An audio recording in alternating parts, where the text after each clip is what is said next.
အခုဆိုရင်ကျွန်တော်အရန်ကိုချေရတဲ့ကော့တောင်မျိုးလေးကိုသွားနေပါတယ်ကျွန်တော်အမေနဲ့ကျွန်တော်ရဲ့အန်တီရဲ့ပြီးရင်ကျွန်တော်အမတွေပါကျွန်တော်ကိုလက်ဆက်မှာလောက်ကြုတ်ခဲ့ပါတယ်ပြီးရင်ကျွန်တော်တို့ပန်းစည်းလေးပါယူလာပေးခဲ့ပါတယ်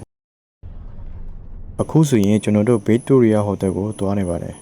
ကျွန်တော်လည်းကော့တောင်မျိုးကိုရောက်တော့အရန်ကိုဆက်လုံးရှောင်းနေခဲ့ပါတယ် Wow beautiful ဆိုရင်ကျွန်တော်တို့ဗစ်တိုးရီယာကိုရောက်ပြီဒီကကျွန်တော်ခုဗစ်တိုးရီယာထဲကိုဝင်နေပါတယ်ဖြစ်ပါတယ် Amazing view ဆိုကျွန်တော်တို့ဗစ်တိုးရီယာကိုရောက်ပြီဒီမှာဆိုရင်ခရစ်စမတ်အတွက်ကြိုတင်ပြင်ဆင်ထားတာအရန်ကိုလှပါတယ်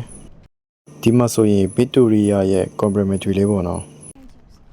ခုကျွန်တော်တို့ဗစ်တိုးရီယာဝင်လာတယ်ဒီမှာသူတို့ချစ်ပွန်ရင်ပေးတော့အောင်နော်ရန်ကိုလှပါတယ်ဒီမှာဆိုရင်ကျွန်တော်တို့ဗစ်တိုးရီယာဟိုတယ်ပေါ့နော်ဒါကျွန်တော်ပြဖက်ဖြစ်ပါတယ်ဝါနေရန်ကိုစူးပါတယ်ဒီဖက်မှာဆိုရင်ကျွန်တော်တို့ရေကန်ကြီးပေါ့နော်ဝါရန်ကိုလှပါတယ် amazing ဒီမှာဆိုကြည့်ရေကန်ကြီးနဲ့ဟိုဖက်မှာဆိုပင်နေပြင်းဝါရန်ကိုလှပါတယ်ရန်ကိုလှပါတယ်နော်ဘလို့ပြောရမှန်းတော့မသိဘူးနော်ဟာဒီအောက်ဖက်မှာဆိုရင်ပြင်လန်ကန်းချေပေါ့နော်ဒီမှာဆိုရင်အောက်ကိုဆင်းလို့ရတဲ့လမ်းရှိတယ်ဟိုမှာကျတော့တရားပေါ့နော်သူတို့ဘယ်လိုပြောမလဲညနေခင်းဆိုဓာတ်ပုတ်လေးလေးပေါ့လို့တွားရက်လို့ရတာပေါ့နော်ဝါအောက်ဘက်မှာပန်းလေးလှလိုက်တာဝါဒါကကျတော့ကျွန်တော်တို့ရဲ့ကမ်းနောက်ဘက်က view လေးပါအော်ရန်ကိုလှပါတယ်ခါကျတော့ကျွန်တော်တို့ sea view ပေါ့နော်ဝါ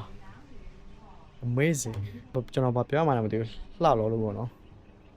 ပြောဖို့စကားတော့မရှိဘူးเนาะအရန်ကိုလှပါတယ်ဒီဗစ်တိုရီယာဆိုကျွန်တော်တို့ဟိုတယ်မှာအဝတ်ထော်တွေထားပြီးကျွန်တော်မနဲ့တူပြင်ထွဲဖို့စောပြခဲ့ပါတယ် This is my beautiful sister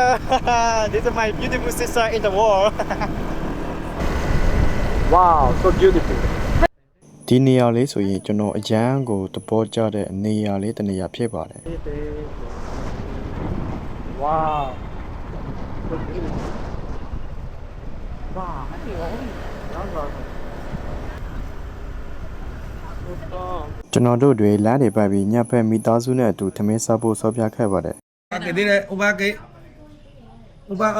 ဒီမှာဆိုရင်ကျွန်တော်တို့ထမင်းမစားခင်ဓာတ်ပုတ်လှလှလေးတွေအရင်ရက်ခဲ့ပါတယ် So right now my favorite here သူတို့တွေကကျွန်တော်ရဲ့တငယ်ချင်းတွေပါဒီမှာဆိုရင်ကျွန်တော်ရဲ့မိတ်ဆွေနဲ့ပြီးရင်မိသားစုဝင်တွေဖြစ်ပါတယ် So right now we are going to have dinner. We have already ordered everything, rice, shrimp, fried shrimps, many things. I'm so hungry, so right now I'm going to eat dinner. ကျွန်တော်တို့တွေသမင်းတွေအတူတူစားပြီးစကားတွေအများကြီးပြောခဲ့ပါတယ်။ပြီးရင်ဒီဆိုင်ကဟင်းကဲတွေလည်းအရန်ကိုရတာရှိပါတယ်။ဝန်ဆောင်မှုလည်းအရန်ကိုကောင်းပါတယ်။ဟုတ်လားကျေးဇူးတင်တယ်ပြောပြရနော်အားလုံးနော် Okay ကျေးဇူးတင်နော်ဒီဗီဒီယိုကိုအဆုံးထိကြည့်ပေးတဲ့အားလုံးကိုကျေးဇူးတင်ပါတယ်ကျွန်တော်တို့တွေနောက်ဗီဒီယိုမှာဆက်တွေ့ကြပါမယ် Thanks me for watching see you next video တော်တော်လာပါ